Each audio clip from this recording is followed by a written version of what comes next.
Deyva Ramazanê de xwarina binavê ecîn an kufteya Nêkelandî tema cuda yên ser sifreya ye. Her sal di heyva Ramazanê de dengê aşpêşên xwarina ecîn ji serê her kuçeyekê tê. Welatî ber vê fitarê li ber dikanên ecînê dikevin rêzê. Digel xwarinên germ li ser sifreyan xwarina binavê ecîn jî ciyê xwe digire. Di heyva Ramazanê de di rojê de di nava 2 saetan de ji bo 700 kesan têne firotin. Ya insan ma Ramazanê rojî digirê û hecînê me jî berê de em 30 sal çê dikin müşteriyê me boy wî hem hez dike hem rojiyê de tê digirên dixwin yani. Ma Ramazanê de hecînê me pir tê firotin û müşteriyê me jî pir talep dibîne.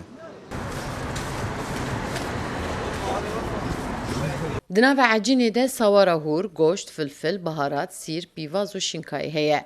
Navê vê xwarinê gelek in. Hin kes jê re dibêjin çî kofte, hin kes jî dibêjin kufteya Nêkelandî, hin kes jî dibêjin ecîn. Lewra sawar û goşt, xiradên din di nava têştekî de bava domatê bi destan tê hevîrandin. Du reş şiklê kufte tê dayîn. Welatî dibêjin bê ecîn fitar nayî vekirin.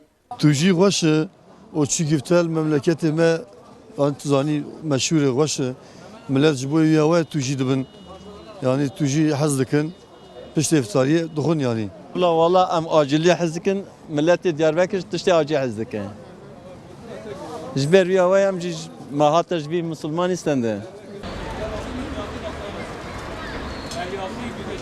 Xwarina çî köfte di her demsalê de tê xwarin. Herî zêde jî di demsala zivistan û di heyva Ramazanê de tê xwarin. Ji bo ku ecîn teze bimîne bi ceme de tê parastin.